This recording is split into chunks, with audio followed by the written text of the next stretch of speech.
एक गांव में एक युवक रहा करता था। उसका कुल काम इतना था कि खूब सारा दूध पियो, दंड बैठक करो और हनुमान जी के मंदिर में पड़े रहता था। गांव के लोग उससे बड़ा प्रेम करते थे क्योंकि उसके कारण गांव की ख्याति दूर दूर तक थी, क्योंकि उसके जैसा पहलवान कोई नहीं था और उसको कुछ काम ही नहीं था, बस दूध पीना, दंड बैठक करना और हनुमान जी का सत्संग करना। लेकिन उस देश का जो सम्राट था उससे बड़ा नाराज था, क्योंकि सम्राट जब भी अपने हाथी पर से बैठकर निकलता है मंदिर के सामने से, तो वो युवक कभी कभी बाहर आ जाता और हाथी की पूंछ पकड़ लेता और सम्राट वहां पर अटक जाता। जब हाथी ही आगे नहीं चलेगा तो सम्राट आगे कैसा जाएगा? समझ सकते हैं आप कि कितना बल था उसके अंदर। अब सम्राट जब हाथी पे बैठता है और महावत हाथी को मार रहा है, धक्का दे रहा है, लेकिन युवक ने पीछे से पूंछ पकड़ रखी है, हाथी बिल्कुल नहीं सरक पाता, तो पूरे समाज के सामने सम्राट की बेइज्जती हो जाती थी। अब सम्राट ने अपनी जो ये दुविधा थी, ये परेशानी थी, एक फकीर से कही कि कोई रास्ता बनाए, क्योंकि बाहर निकलने से मैं डरता हूँ और ये युवक कहीं मिल जाए तो मेरे हाथी की दुर्गति कर देता है और वो तमाशा बना देता है। मंदिर भी बीच बाजार है, एक ही रास्ता है, वहां से गुजरे बिना कोई काम नहीं चलता, कुछ भी हो मुझे वहीं से गुजरना पड़ता है। अब उस युवक के पास कोई काम तो है नहीं, बस वहीं बैठा रहता है हनुमान जी के मंदिर में। मुझे तो इतना डरने लगा है उससे कि मैं पहले ये पूछवा लेता हूँ कि वो युवक मंदिर में है या कहीं गया हुआ है। लेकिन कमाल की बात तो ये है कि कहीं जाता भी तो नहीं, बस या तो दंड बैठक करता है या दूध पीता है या हनुमान जी का सत्संग करता हो। अब क्या करूं? तो उस फकीर ने कहा, फिक्र न करो, तुम एक काम करो, युवक को बुलवाओ। अब उस युवक को बुलाया गया तो फकीर ने कहा, देख, कब तक लोगों पर निर्भर रहेगा? किसी दिन अगर लोगों ने खिलाना पिलाना बंद कर दिया, दूध देना बंद कर दिया, तो फिर तेरा क्या होगा? तेरा शरीर सूख जाएगा, फिर जो तेरी ख्याति है ना, कोई तुझे पूछेगा भी नहीं। उस फकीर ने कहा, सोच, नहीं तो बाद में मुश्किल में पड़ जाएगा। जवानी हमेशा थोड़ी ही रहेगी, आज है कल खत्म हो जाएगी। आज लोग खिलाते पिलाते हैं क्योंकि गांव की प्रतिष्ठा है, हमारे पास पहलवान है, जैसा पहलवान कहीं भी नहीं, मगर कल तू बूढ़ा हो जाएगा, फिर क्या होगा?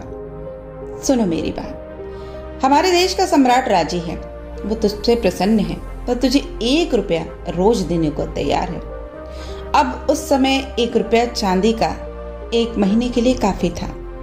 अब जब उसे ये पता चलता है कि 1 रुपया रोज मिलेगा, तो वो पूछता है कि उसके बदले काम क्या करना है। तो फकीर ने कहा कि उसके बदले एक छोटा सा काम करना है। तो युवक ने कहा, काम तो मैं कुछ भी नहीं जानता हूँ, दंड बैठक लगाना जानता हूँ, दूध पी सकता हूँ और भगवान का भजन कर सकता हूँ। काम मैं कुछ भी नहीं जानता, क्योंकि मैं पढ़ा लिखा भी नहीं हूँ, बस मुझे हनुमान चालीसा आती है और वो भी मुझे याद है, वो मैं पढ़कर नहीं बता सकता हूँ, सिर्फ याद किया हुआ सुना सकता हूँ। तो आप ही बताओ, ऐसे में मैं क्या काम करूंगा? तो फकीर ने कहा कि काम ऐसा देंगे जो तू कर सकता है, बड़ा सरल काम है। रोज सुबह 6 बजे मंदिर का दिया बुझा दिया कर और रोज शाम 6 बजे उठकर जला दिया कर, इसका तुझे 1 रुपया मिलेगा। उसने कहा, ये काम तो बड़ा सरल है, मैं मंदिर में ही रहता हूँ, सांझ को दीपक जला दूंगा 6 बजे और सुबह 6 बजे बुझा दूंगा और 1 रुपया रोज मिलेगा।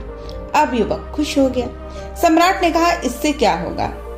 और आपने एक मुसीबत पैदा कर दी, वो और दूध पिएगा और मेरे हाथियों को और मुझे और परेशान करेगा, ये भी कोई काम है?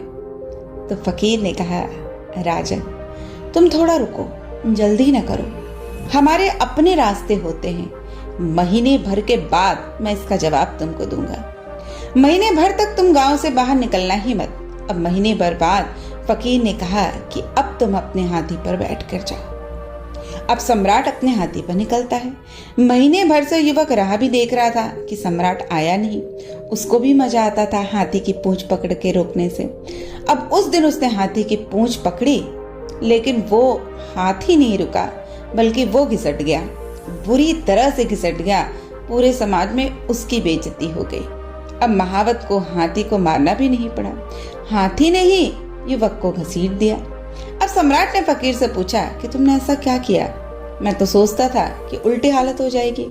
उसने कहा नहीं, इसको फिक्र में डाल दिया। अब इसको एक ही चिंता रहती है कि 6 बजे कि नहीं।